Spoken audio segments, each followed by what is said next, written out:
Scientists have finally discovered the reason behind Earth's transformation into a colossal icy sphere 700 million years ago.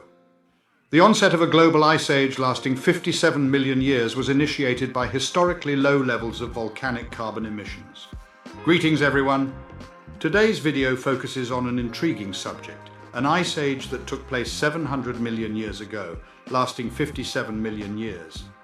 Surprisingly, this ice age was triggered by remarkably low levels of volcanic carbon dioxide emissions as discovered by researchers at the University of Sydney. Their findings, published in the journal Geology, reveal that the Sturtian glaciation was a result of the gradual breakdown of a massive accumulation of volcanic rocks in Canada, which absorbed significant amounts of atmospheric carbon dioxide.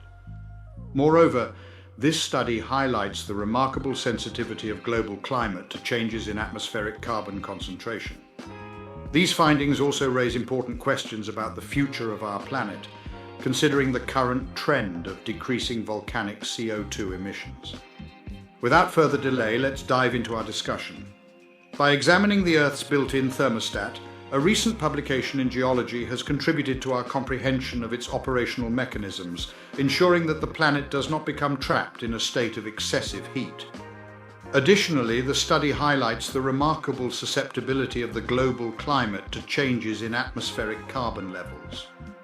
The scenario of the Earth being almost entirely encased in ice is a concept that can be envisioned, remarked Dr. Adriana Dutkiewicz, the primary author of the study and an ARC Future Fellow.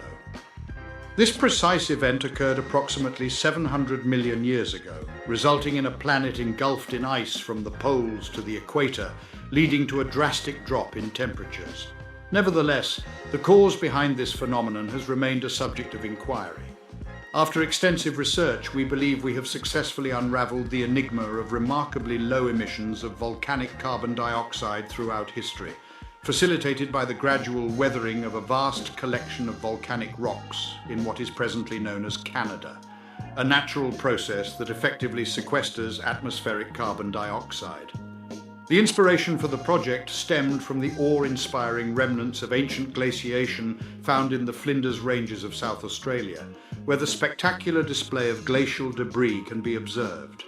Professor Alan Collins from the University of Adelaide recently organised a geological field trip to the ranges, which inspired the team to utilise the EarthBite computer models from the University of Sydney in order to delve into the cause and unusually prolonged duration of this ice age.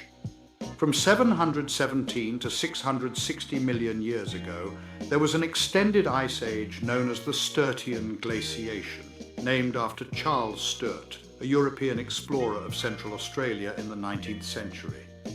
This icy period predates the existence of dinosaurs and complex land plant life. According to Dr. Dutkiewicz, there have been several theories put forth to explain the onset and conclusion of this prolonged ice age.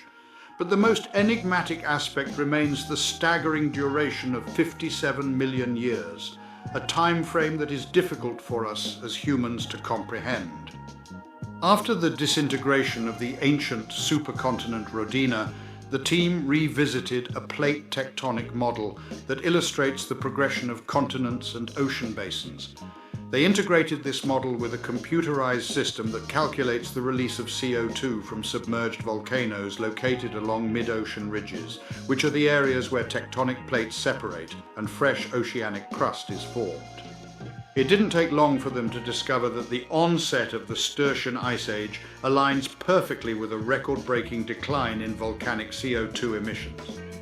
Furthermore, throughout the entire duration of the Ice Age, the release of CO2 from volcanic activity remained consistently minimal. During this specific period, the Earth lacked any form of multicellular organisms or terrestrial plants. The composition of the atmosphere was predominantly influenced by the release of CO2 from volcanic activity and the weathering of silicate rocks, which effectively reduced CO2 levels. According to Professor Dietmar Müller, who co-authored the study at the University of Sydney, the prevailing factor during this period was geology's influence on climate. The onset of the Sturtian Ice Age can be attributed to a dual impact. A reconfiguration of tectonic plates resulted in a significant decrease in volcanic degassing, while concurrently a volcanic region in Canada began to erode, effectively absorbing atmospheric CO2. As a result, the atmospheric concentration of CO2 decreased to a point below 200 parts per million, which, according to our estimates, is the threshold at which glaciation begins. This level is less than half of the current CO2 levels. The work conducted by the team presents captivating inquiries regarding the distant destiny of our planet. An intriguing hypothesis has been put forth, suggesting that within the next 250 million years, Earth will undergo a transformation leading to the emergence of Pangaea Ultima, an exceedingly scorching supercontinent that could potentially result in the extinction of mammalian species. On the contrary, the Earth is presently moving towards a path of reduced CO2 emissions from volcanic activity due to the escalation of continental collisions and the deceleration of tectonic plates. As a result, there is a possibility that Pangaea Ultima could transform into a frozen world once more. It is crucial to acknowledge that the geological climate change examined in this study occurs at an incredibly gradual rate, regardless of what lies ahead. NASA reports that human-caused climate change is occurring at a velocity 10 times greater than in any previous instances. To support our channel's growth and ensure broader awareness, kindly hit the like and subscribe buttons. This will help us reach more individuals and disseminate valuable information. Thank you in advance.